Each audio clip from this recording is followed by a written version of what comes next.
पाहुण्यांना पाहुणचार म्हणा किंवा मग रविवार विशेष असं काहीतरी खावंसं वाटत असेल तर वरणबट्टी हा एक उत्तम पर्याय आहे. यातीलच आपण बट्टी कशी बनवायची हे आजच्या रेसिपीमध्ये बघणार आहोत. अगदी झटपट खमंग अशी बट्टी तयार करून घेण्यासाठी सुरुवातीलाच आपण याचं पीठ तयार करून घेऊया. त्यासाठी 1 किलो गहू घेतले आहे. या गव्हामध्ये आपण पाव किलो म्हणजेच 250 ग्राम वाळून घेतलेला मका घातला आहे. यातच आपण लहान चमच्याने 4 चमचे ओवा घातला आहे आणि यामध्ये लहान चमच्याने 4 चमचे सोफा देखील घालूया. हे मिश्रण व्यवस्थित एकत्र करून दळून आणून घ्यायचं आहे. आयत्या वेळी गडबड होत नाही, घाई होत नाही. हे पीठ जर असेल तर झटपट अशी आपल्याला बट्टी तयार करून घेता येतील. गहू, मका, ओवा आणि सोप व्यवस्थित मिक्स करून झाल्यावर हे आपण गिरणीमध्ये दळून पीठ तयार करून घेणार आहोत. पीठ तयार करताना ते छान कणीदार आणि रवाळ असं तयार करून घ्यायचं आहे. म्हणजेच याची बट्टी तयार होताना ती छान खुसखुशीत आणि चविष्ट अशी लागते. तयार करून घेतलेल्या पिठाच्या आता आपण बट्ट्या तयार करून घेऊया. यासाठी 2 वाटी पीठ मी घेतलं आहे. यामध्ये लहान चमच्याने 4 चमचे पांढरे तीळ घातले आहे.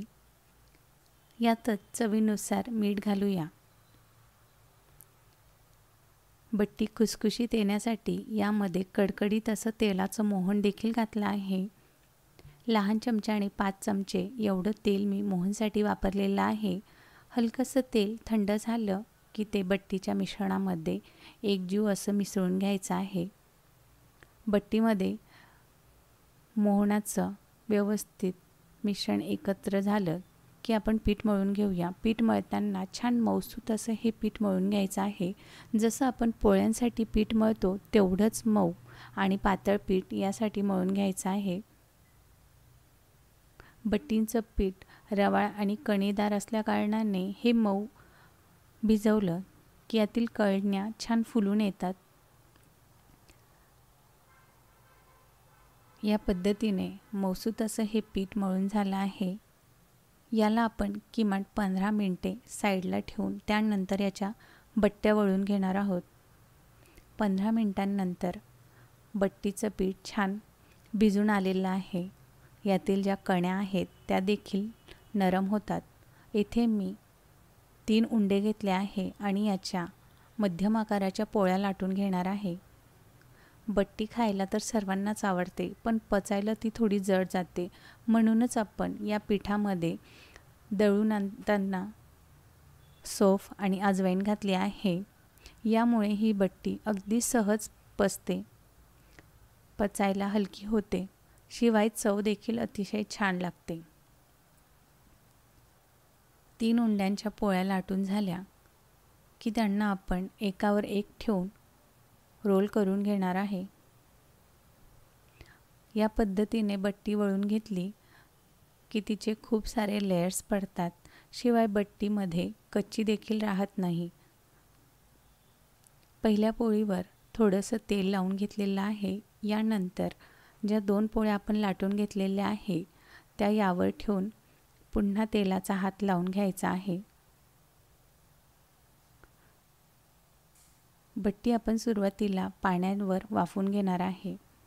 म्हणून आपण या पद्धतीचे रोल करून घेतले की ती बट्टी लवकर वाफवल्या जाते आणि आतपर्यंत छान शिजते.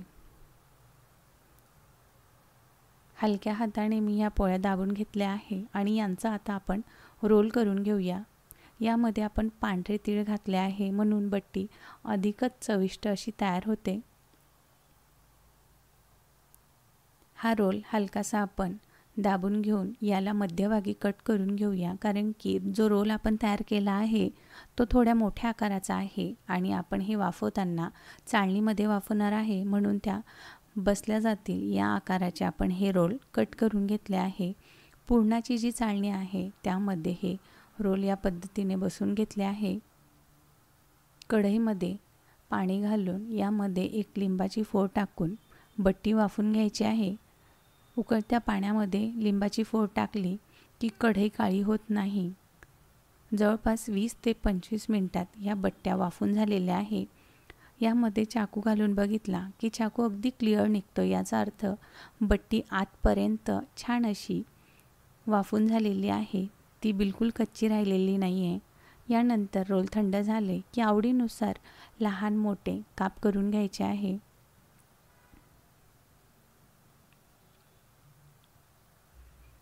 बट्टींचं हे दळण एकदा की तुम्ही दळून ठेवलं की यामध्ये जवळपास 4 ते 5 वेळेस बट्ट्या आपण तयार करू शकतो. शिवाय ह्या पद्धतीचं जे दळण आहे याची बट्टी खायला अगदी चविष्ट लागते. कडकडीत तेलामध्ये बट्ट्या तळून घेऊया. यांना आपण किमान 5 ते 6 मिनिटे तळून घेऊया. बाहेरचा लेअर छान कुरकुरीत आणि आतून एकदम मऊसूत अशी ही बट्टी तयार होते. या पद्धतीची बट्टी एकदा नक्की तुम्ही ट्राय करून बघा. तुम्हाला सर्वांना नक्कीच आवडेल.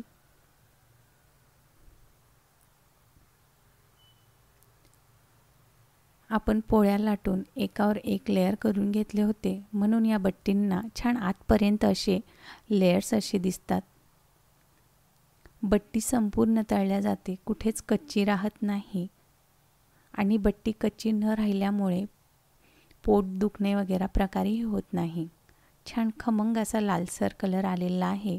आता ह्या बट्ट्या आपण साईडला काढून घेऊया. मुळीच कडक न होणारा, हाताने अगदी सहज मोडता येतील इथपर्यंत ठिसूळ अशा ह्या बट्ट्या तयार होतात. तयार आहे आपली अगदी झटपट तयार होणारी खूप सारी लेयर्स असलेली बट्टी. अगदी सोपा झटपट तयार होणारा हा पाहुणचार आहे. अशा साध्या सोप्या आणि चविष्ट रेसिपीज बघण्यासाठी गीताज किचन या चॅनलला नक्की सबस्क्राईब करा. व्हिडिओ आवडला असेल तर व्हिडिओला लाईक करा. येथे आपण एक बट्टी मोडून बघूया. हाताने अगदी सहज मोडता येईल इथपर्यंत मऊसूत अशी ही बट्टी तयार झालेली आहे. बाहेरून कुरकुरीत आणि आतील बाजूस अगदी मऊसूत अशी ही बट्टी तयार होते. तुम्हाला जर जास्त कुरकुरीत बट्टी हवी असेल तर यापेक्षाही बारीक काप करून तुम्ही ते तळून घेऊ शकतात. तशी ही बट्टी खायला अगदी छान लागते. व्हिडिओ संपूर्ण बघितल्याबद्दल खूप खूप धन्यवाद.